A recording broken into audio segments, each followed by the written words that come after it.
What's up, guys? Figured I'd just sit and kind of chat with you guys. This is Slay. She is a Colombian Barranquilla locale boa. I've heard both different people say these are BCI and BCC. The range does overlap, but she's probably one of my favorite snakes in my collection. From pretty much everything you could want in a snake, from being not super big and difficult to interact with, but also extremely docile. This is a snake that you can take out and let your kids hold, and watch this be the time that she would strike at me after saying that. The other thing is they never refuse food. They are absolutely awesome. And she, it's pretty hard to pick up in the camera probably, but she has so much pink undertones. Anyway, I pulled her out because this is a snake I can really just kind of let crawl around. I'm not really worried about her while I'm talking. What I was going to do is just kind of give everybody an update for those of you who actually care of what I've been up to. As you could tell, the YouTube videos have completely dropped off.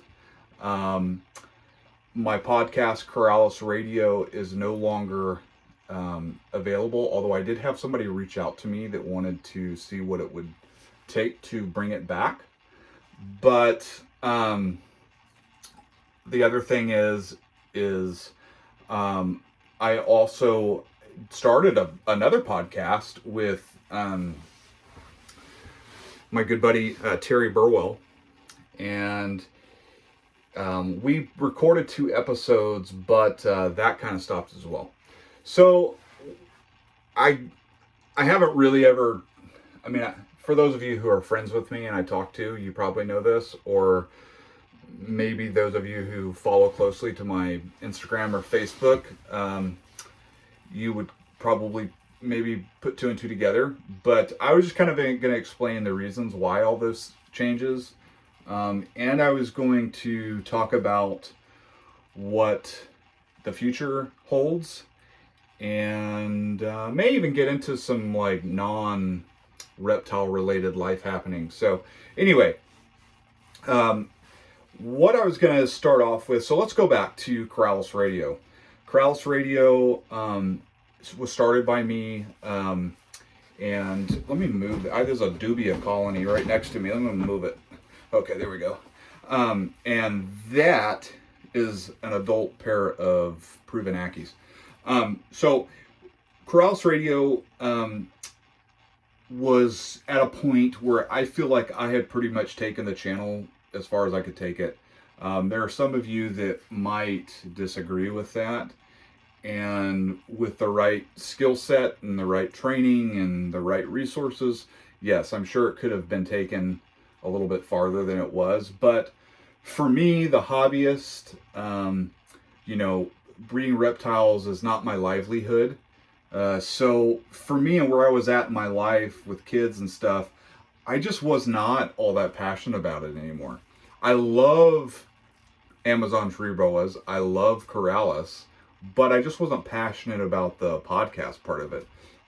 It was kind of one of those things where it was like I was starting to run out of people to interview, and the people that I hadn't interviewed yet, or even some of the ones that I had interviewed before, um, could not sync up, were either weren't eligible or weren't interested or were not um, able to free up, and we could never do another episode. So anyway, I kind of hit a wall on guests. I felt like most of the topics had been covered, um, so much so that I was having to throw in a lot of episodes that were not Corrales related because I was just running out of stuff to talk about. And so I just decided to close it. It wasn't free. I kind of dabbled with trying to start a Patreon for it. I know I tried to sell merch, which there's a lot of you out there that have bought Corrales Radio shirts and donated to the show. I really appreciate it. But it had gotten to the point where it was like cost me, over $100 a month just to run it. And, you know, it wasn't my job, and that was kind of like another bill. So I just didn't really feel like fronting it anymore. So let's fast forward to the Serpent Stream, which I started with Terry Burwell. And Terry's a good friend of mine. Terry has a lot of breeding experience with different species, different animals. And Terry is also pretty much liked by everybody. I've known Terry for a long time, even before the podcast. So I knew he was a good guy, someone I would get along with. We kind of have a similar mindset in a lot of things. And, he was a friend first, and that's when I reached out to him. So anyway, Terry has little kids, and you guys probably follow him on Instagram, know that he's pretty busy between that and his own collection. Not to mention work, because he does not breed reptiles for a living. So for Terry, it was really hard, and I was working a ton. And at the same time, some of you know my wife was diagnosed with some autoimmune illnesses, a few, in 2020. I believe it was 2020, maybe it was late 2019, but it was right before COVID hit. And she had a preschool, which she had to close because she was physically, because of her illnesses, no longer to do that. So that income stream went away basically overnight, because all of her illnesses were in a dormancy state until she had an appendicitis, and that brought them out of dormancy to where they were actually, her body was symptomatic at that point. So just being real with everybody, I mean, she basically, and she's since had a stroke and been in the hospital many times. 2022 has probably been our toughest year, just as a family, how it's affected everybody. And I had worked for myself for a long time. Appraisals, or real estate is basically all I know. And I actually got,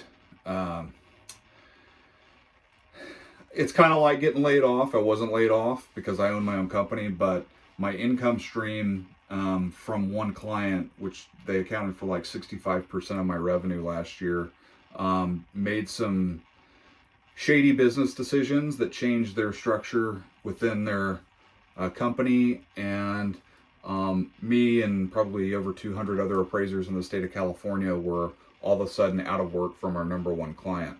And it was a company I used to work for, believe it or not. And a lot of the people there were like family to me. But anyway, so that forced me to kind of look for employment within the appraisal industry. And I got a job doing what I had been doing, but I was now salaried, not independent. So it was pretty different. I took probably about a $40,000 pay cut that year, well, this year. and they laid me off on Halloween. So for those of you that are interested in the real estate market, I've got 2 cents for you. Um, and the market has changed, and my industry is very, very dependent on the market. So I am in the process of interviewing for probably a better position with another company. I'm on my 3rd interview with them. And I'm also maybe thinking, I don't know what career choice I don't know if I'm going to stick with this. I'm not sure yet. So anyway, that's where we're at as far as like just life. And I have moved a few projects out of my collection, going back to the reptile side. I've moved a few projects out. Dude, this snake is so freaking awesome. I love this snake. I love this snake. Seriously, I just love this snake.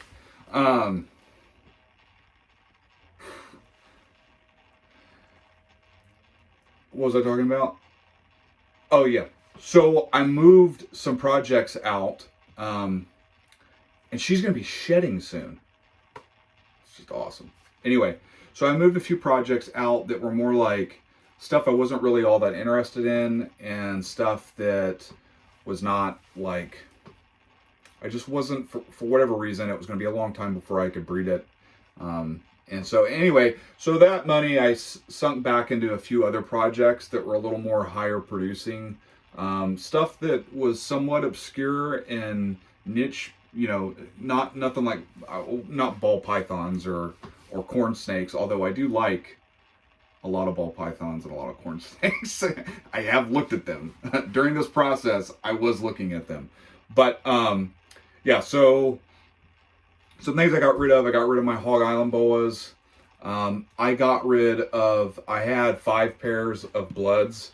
I got rid of 4 pairs of those bloods, so I only kept 1 pair. I got rid of, I'm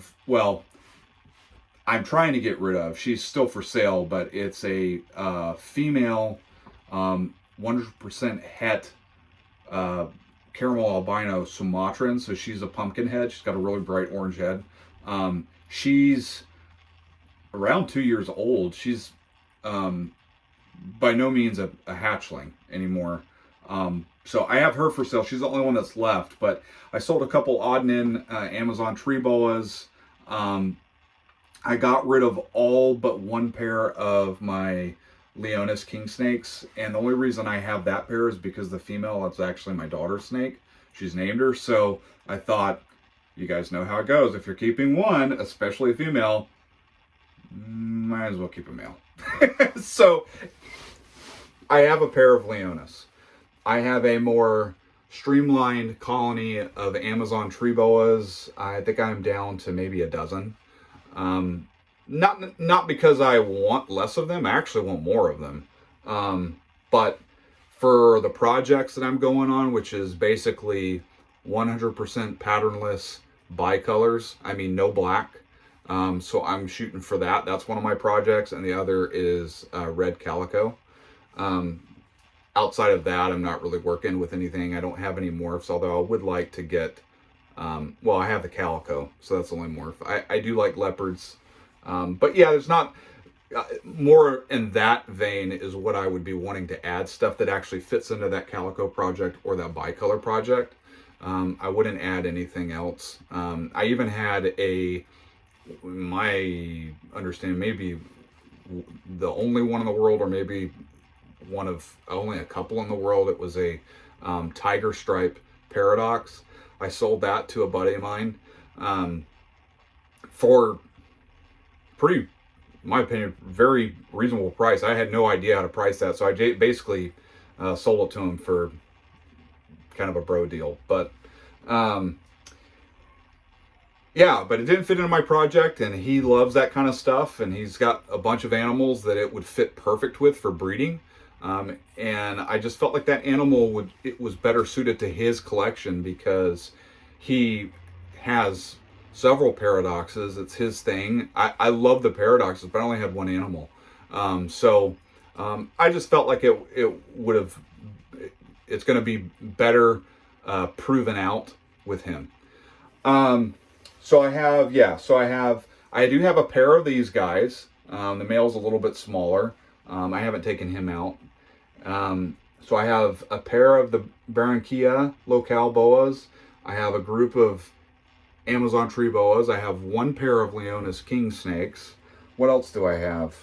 I have a trio of adult red-tailed green rats. In fact, this is a wild-caught female. She's pretty big. She's usually up here, and she was up here basking earlier, but when I come in, she starts to kind of get all weird. But this is actually Slay's cage down here. And then I've got two more of these cages, farther down. And so those both have a pair of captive hatched Gonyosoma that I've raised from hatchlings. This girl I bought as a wild caught. The other pair, the male and the female, I've raised them since they were babies. In fact, I've posted pictures of them. But anyway, the male's obviously mature. The female is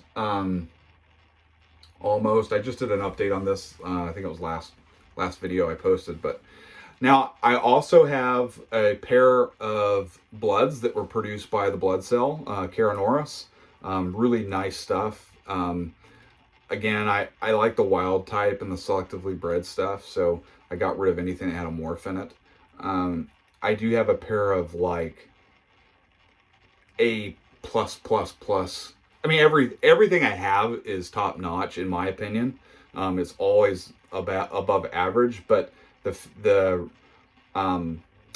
blacks that I have, the Sumatran short tails, I mean, they're jet black, they're unrelated. Those were also produced by Caranoris at the blood cell.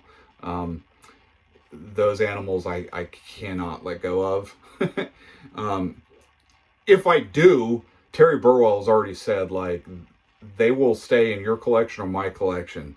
So I'm going to be offended if you ever let those go and you don't call me. So either way, I don't think they would ever be offered to the public, but they're really nice. And then I've got the non-snake stuff, which I done a few things on. I mean, so behind me, these two tanks, these have a trio of, so this tank over here has a female in it, and this one has a pair of Phelsuma Robert Mertensii.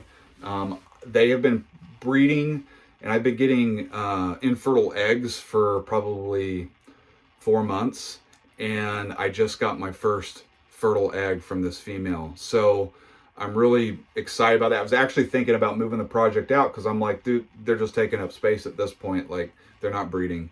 And that's kind of where my head was at, is I was wanting to get rid of anything that I wasn't really going to try and prove out and breed. So anyway, I got my first egg, which is really kind of cool. The eggs are tiny. They're about the size of a kernel of corn. I posted them on my Instagram page, the Godbold Exotics Instagram page, not too long ago. I got this pair of Ackies. They're proven adults. I'm hoping that I think the female has been gravid and just reabsorbed. And I've made a few tweaks over the last month or two with the help of my good buddy Alan Stevens from Origin Reptile. He has kind of given me a lot of help, and so I'm making some changes and hoping for a different outcome. I've got a couple crested geckos that are more like just here. I moved a bunch of tarantulas out, and the guy had cresteds, so I took some cresteds from him. Not really my cup of tea. I mean, I like them. They're awesome. But I wasn't really wanting to get into something like that. That said, some of them are kind of nice, so I'm contemplating turning the few I have into a few more. But they're bioactive. That's the thing with geckos. Like, if I'm gonna keep a gecko, I have to keep it bioactive. I cannot do the tubs with the paper and the egg crate. I just can't do it. I can't bring myself. I've tried, and it's actually more work. It's less work when you do bioactive if you have it set up right, because you don't really ever have to clean anything. All I do is come by like once or twice a month and wipe down the front of the cage where they poop, and that's it. They've got isopods and springtails in there, and it's hooked up to an automatic misting system with live plants. So are these two back here. They're completely bioactive. So that's the way I like to do it. If I'm going to keep geckos, I'm going to have a lot less. I'm going to have a smaller colony, but they're going to be in bioactive setups because you really get to enjoy them. You can go in at any time of day and see that gecko doing something different. And that's just what I've observed with the bioactive stuff. So I've got a pair of mainland locale chihuahuas that are almost adults. I think the females getting there, the males probably big enough, but I'm gonna wait till next year with them. Then I've got a pair of the Phelsuma sundbergi latiguensis, I believe is the correct pronunciation. Those are almost breeding size. The female's already producing infertile eggs. So that's going on. And what else? Oh, I have a pair of bull snakes. They're small. I'm not going to take them out right now, but I have a pair of them, and that's it. Like, it's not a lot, as far as animals go. I don't have a ton, and really the only thing even my Amazon tree boas are hooked up to the same misting system as my geckos. So for that stuff, I don't even really have to do anything. Like, I go in and spot clean the Amazons, but they're getting automatic misted. I go out and check their water bowls once a week. I mean, yeah, and that's it. They get misted every day, so they can get new fresh water if they want. Yeah, I'm going to be adding another misting system to the green rats because they really, really like it. I mean, a lot of times that's how they drink, is off their coils. And then the tubs that have the shorties in them, and those stay pretty humid. I don't really have to do a whole lot with, changing water bowls and spot cleaning and, well, not spot clean, but changing out their substrate. And this, I don't really have to do anything to the Ackies. Just go in there and move out, clean the tile off where they poop every once in a while. Yeah, it's pretty. That's one big change I've been making is moving the collection into more of a self-sustaining, self-operating type thing. I'm all about working smarter, not harder, and there are obviously pros to misting by hand and not having a bioactive setup. They just don't outweigh my pros of doing it that way. So that's the way I'm going. And now the arboreal snakes, the snakes aren't kept bioactive. But anyway, so yeah, so the YouTube thing, I'm just trying to get to a place where, like, ultimately I'd like to do like one a week. So just release one over the weekend, every weekend, be a little more consistent. With my wife's health and just the way this year has gone, I just have not had a lot of time. And so that's been one of the biggest reasons.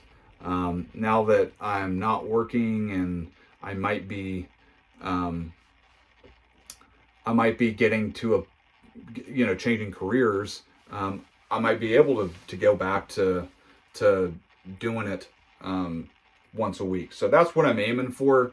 I do want to build the viewership, the subscriptions, and I went through and kind of redid the Patreon. I've never really been all that great about it, but I did create a Patreon page, which whatever I get from that, if anything, will go right back into facilitating better videos, because right now I'm just using my phone. So anyway, yeah, that's pretty much it. And if you guys have any questions, you can reach out to me. I do know I need to be a little bit better about communicating with everybody on that stuff. It's just it's out of my nature because I'm so introverted, that I don't. It's not that I don't read them. I do definitely read them. I just don't always comment. So I'm aware of it. Trying to change a few things up, be a little more interactive, make it a little bit more of an intimate experience for people that are watching the channel, but also informative and educational and entertaining, without being at the expense of the animal. So I'm just doing me. You guys do you. I appreciate you listening to this, wow, almost 25-minute rant and what's going on. If you have any questions, you can shoot me a Facebook private message at for Jeff Godbold, my private account. And you can also do it, probably the easiest thing to do is just be to email me at godboldexotics@gmail.com. That's probably the best way. And yeah, thanks. You guys take care. Be safe. And let's say bye. You guys take care. Peace.